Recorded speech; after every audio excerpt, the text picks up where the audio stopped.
বন্ধুরা, এই গল্পটি সেই সময়ের যখন পুরো পৃথিবীতে একটি অদ্ভুত ভাইরাস ছড়িয়ে পড়ার কারণে শুধুমাত্র কিছু লোকেই বেঁচে ছিল, যারা নিজেদেরকে টিকিয়ে রাখতে পারছিল। এদের মধ্যে একটি পরিবার ছিল যেখানে শুধুমাত্র মেয়েরাই থাকত। কিন্তু এই পরিবারের জীবন তখনই বদলে যায় যখন তাদের মধ্যে একজন মেয়ে একটি অচেনা লোককে তাদের বাড়িতে নিয়ে আসে। তো বন্ধুরা, গল্প শুরু হয় এবং আমাদেরকে কেয়ামতের পরের পৃথিবী দেখানো হয়। এখানে আমাদেরকে মাতৃভূমির মাঝখানে তৈরি একটি গ্লাস হাউস দেখানো হয় এবং এটি একমাত্র জায়গা যেখানে এখনও সবুজের চিহ্ন আছে। এরপর আমাদেরকে দেখানো হয় একজন লোক এই গ্লাস হাউসের কাছে আসছে, যাকে শীঘ্রই কেউ গুলি করে দেয়। এরপর আমরা সেই গ্লাস হাউসের ভেতরে থাকা পরিবারটিকে দেখে, যেখানে 3 বোন থাকতো, যাদের নাম ছিল আন্ডি, মান্ডি, সান্ডি। তারা লোকটির দেহটা ভেতরে নিয়ে আসে, যার পর তারা তার শরীরের সব অঙ্গ প্রত্যঙ্গ বের করে বাকি অংশগুলো তাদের বাগানে পুঁতে দেয়। এরপর এখানে তাদের ছোটো ভাই পাপ্পু পাথরের কথা বলা হয়, যে এখানে বসে ভাবছিল যে দিদি, আমার বন্ধু যোগিন্দর জহুরিরা ঠিকই বলতো যে এখনও সময় আছে রুশকে বাঁচানোর, না হলে পৃথিবী যদি শেষ হয়ে যায় তবে কেউই বাঁচবে না। যদি তখন তার কথা শুনতাম। এরপর আমাদেরকে জানানো হয় যে পাপ্পু পাথরে বাইরের বিষাক্ত হাওয়ায় সংক্রমিত হয়েছে, যার কারণে সে তার কিছু স্মৃতি হারিয়ে ফেলেছে। এরপরে 2 ভাই বোন তাদের মার কাছে আসে এবং তারা তাকে সেই লোকটির কথা বলে, যাকে তারা মেরে পুঁতে দিয়েছিল। এই শুনে তাদের মা বলেন যে তাদের রাজু নামের আরও একটি ভাই ছিল, যে বহু বছর আগে বাড়ি ছেড়ে পালিয়ে গিয়েছিল। এখন এখানে পরিবারের সবাই মিলে একটি অদ্ভুত রিচুয়াল পালন করে, যা তাদের স্মৃতিগুলোকে সতেজ রাখতে সাহায্য করে।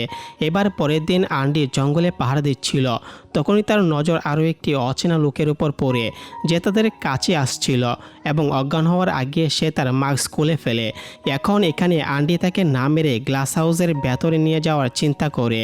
যখন এসব কথা তার মা জানতে পারেন, তখন তিনি খুব রেগে যান এবং তাদের বলেন যে তাড়াতাড়ি এই মালটাকে মেরে ফেলে দাও। কিন্তু আন্ডি চাইতো যে লোকটি তাদের সঙ্গেই থাকুক, কারণ এখন তাদেরও এমন একজনকে দরকার ছিল যে তাদের অস্থির মনকে শান্ত করতে পারে।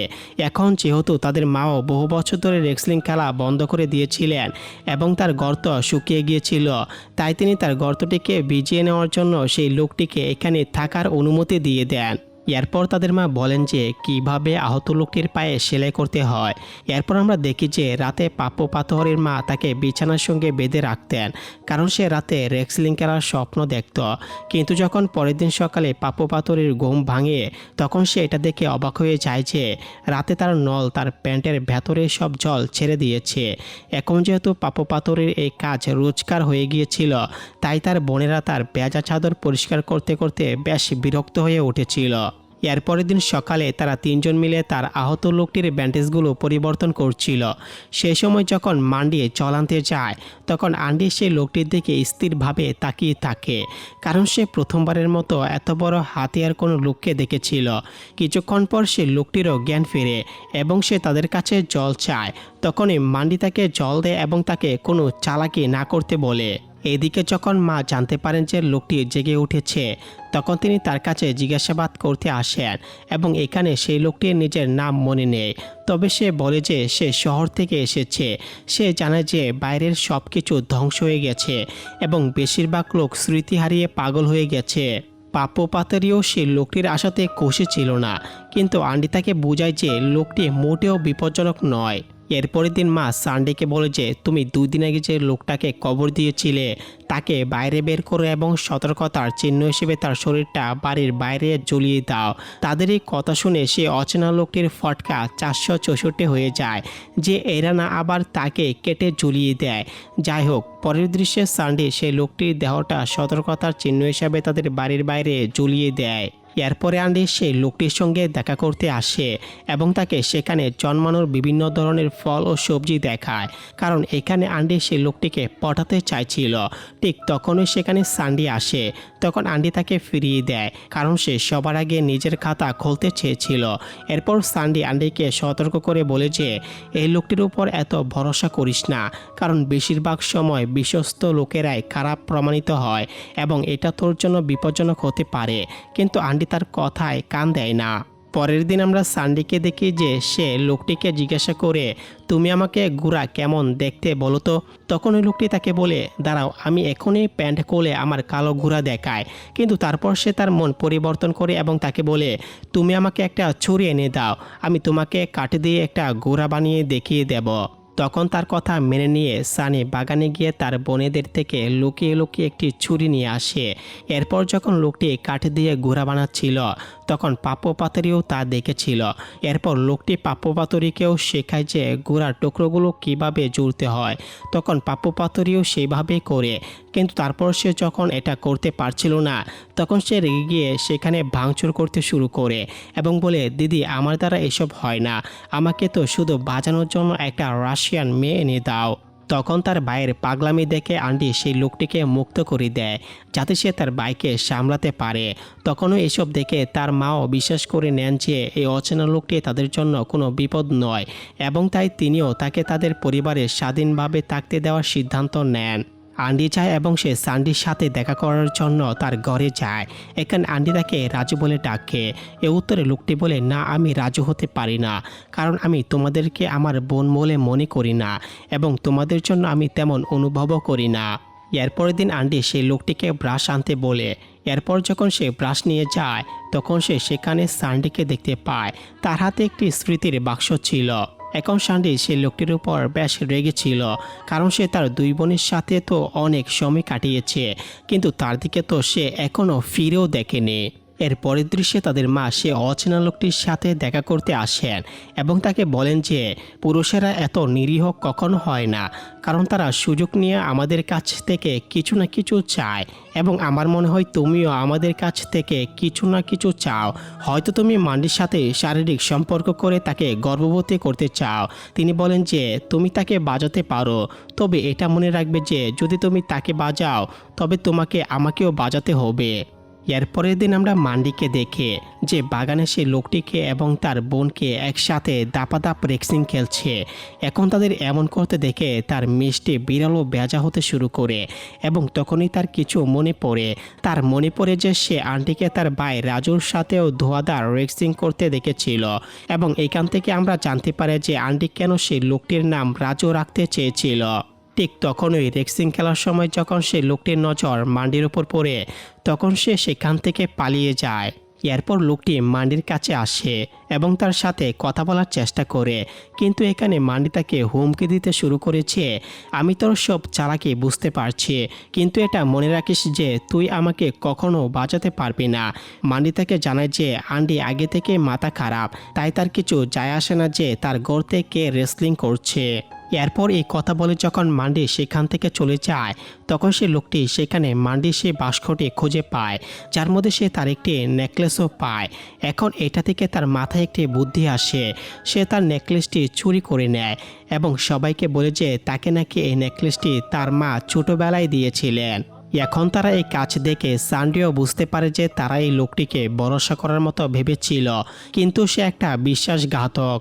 এই শুনে তার মা আন্ডির উপর রাগ করতে শুরু করেন এবং তাকে বলেন যে তোমার সব বোনেদের মধ্যে তুমি সবচেয়ে বড় ছিলে, তাই আমার তোমার উপর বেশি ভরসা ছিল, কিন্তু যখন থেকে তুমি তোমার ভাই রাজু দিয়ে তোমার দুষ্ট করতে চাহিদা মিটিয়েছ তখন থেকে তুমি আমার সব আশা ভেঙে দিয়েছ।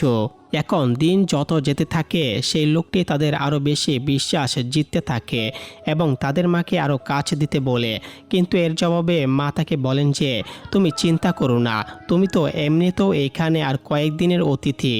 এরপর মা মান্ডিকে বলেন যে তোমাকে আমাদের আর সেই অচেনা লোকটির মধ্য থেকে একজনকে বেছে নিতে হবে, কারণ আমাদের কাছে যে গাছপালা আছে সেগুলো বেশি লোকের জন্য অক্সিজেন তৈরি করতে পারবে না।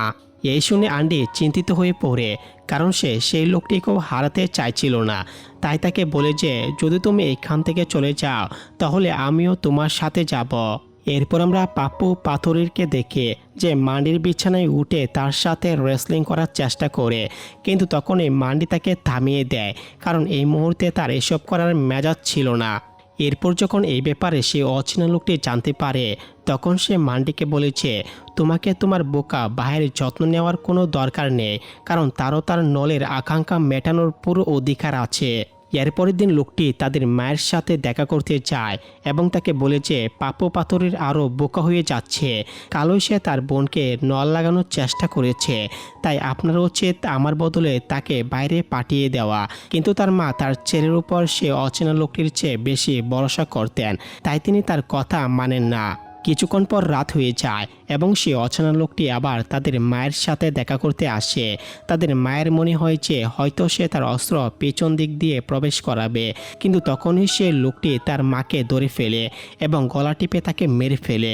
এরপর লোকটি তার শরীরটা পাপ্পু পাথরের কাছে রেখে আসে, যাতে লোকে ভাবে যে পাপ্পু পাথরই তাকে মেরেছে।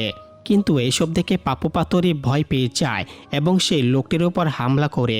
তখনই তাদের আওয়াজ শুনে সব বোনেরা সেখানে পৌঁছে যায় এবং তাদের মা মারা গিয়েছেন জেনে কাঁদতে শুরু করে। এরপর যখন সব মেয়েরা তাদের মায়ের শেষকৃতিত্ব করছিল, সেই সময় সে লোকটি পাপ্পু পাথরীকে বেঁধে ফেলে। এরপর সে ঘরের জানালাগুলো খুলে দেয়, যাতে পাপ্পু পাথরী তার সব স্মৃতি ভুলে যায়। সে তাকে বলে যে আমি তোমাকে এটা মনে রাখতে একেবারেই দেব না যে সেই বুড়িকে আমি মেরেছি। এরপর সে অচেনা লোকটি তাকে এখানে এটাও জানায় যে তার উপর এই ভাইরাসের কোনো প্রভাব পড়ে না, তাই সে তার স্মৃতি ভোলে না। অন্যদিকে আন্টি সেই বাক্সটি দেখতে থাকে এবং সেটি দেখে তার সেই সময়ের কথা মনে পড়ে যখন সে জঙ্গলে পাহারা দিচ্ছিল। তখন যখন সে দেখে যে একজন লোক তার দিকে আসছে, তখন সে তাকে মেরে ফেলেছিল। কিন্তু যখন সে তার মুখ দেখে তখন সে খুব ভয় পেয়ে যায়, কারণ সেই লোকটি ছিল তার ভাই রাজু। এখন নিজের ভাইকে মারার দুঃখে আন্টি এত বেশি পাগল হয়ে গিয়েছিল যে সে নিজের মাস্ক খুলে ফেলে, যার ফলে তার সব স্মৃতি মুছে যায়। এরপর যখন আন্টি এই ব্যাপারে মান্ডিকে জানায়, তখন মান্ডি তাকে বলে যে সে এই ব্যাপারে আগে থেকে জানতো, কিন্তু নিজের বোনের জীবন বাঁচানোর জন্য সে এই রহস্য গোপন রেখেছিল। এই শুনে আন্টি খুব কষ্ট হয় এবং সে তার এই খারাপ স্মৃতি ভুলে যাওয়ার জন্য বাইরে যেতে চায়। এদিকে মান্ডি তাকে থামানোর অনেক চেষ্টা করে, কিন্তু আন্টি তার কোনো কথা শুনে না। তখনই সে অচেনা লোকটি সেখানে আসে এবং মান্ডি ও আন্টিকে বাইরে যেতে দিতে বলে। এরপর তারা দুজন এটাও জানতে পারে যে পাপ্পু পাথরী তার সব স্মৃতি হারিয়ে ফেলেছে। এরপর যখন আন্টি বাইরে গিয়ে আবার ভেতরে আসে, তখন তাকে খুব খুশি লাগছিল, যেন কিছুই হয়নি। ওদিকে মান্ডি এখানে দুঃখিত ছিল, কারণ এই জায়গা ধীরে ধীরে তাদের স্মৃতি ভুলিয়ে দেবে এবং শুধুমাত্র সে এখানে একা বেঁচে থাকবে, যার সব কিছু মনে থাকবে। কিন্তু তখনই সে লোকটি তাকে ভরসা দিয়ে বলেছে আমারও তোমার মতোই সব মনে থাকবে। এরপর তারা দুজন একে অপরের কাছে আসে এবং একে অপরের চুমুন করতে থাকে। এরপর আমরা দেখেছি মান্ডি এখন তার মায়ের স্থান নেয় এবং এই বাড়ির কর্ত্রী হয়ে ওঠে, যার পর সে অচেনা লোকটি রাজু হয়ে যায় এবং আন্ডি মান্ডি হয়ে যায়। অন্যদিকে সান্ডি মান্ডির মেয়ে হয়ে যায় এবং পাপ্পু পাত্রী তাদের সবার ভাই হয়ে যায়।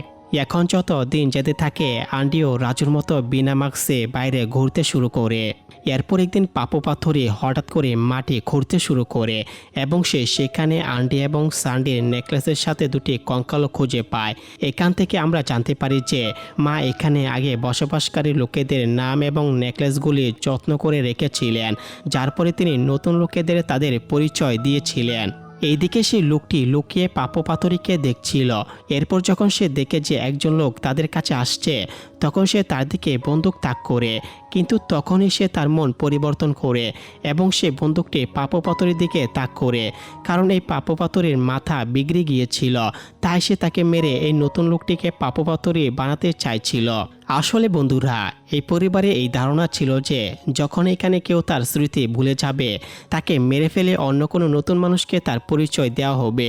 এই কারণে যে পরিবারটি ছিল সেটিও কোনো আসল পরিবার ছিল না, কারণ এখানে বসবাসকারী সব লোকে আলাদা ছিল এবং তাদেরকেও পুরনো লোকেদের পরিচয় দেওয়া হয়েছিল। আর এর সঙ্গে সঙ্গে এই গল্প এখানেই শেষ হয়ে যায়।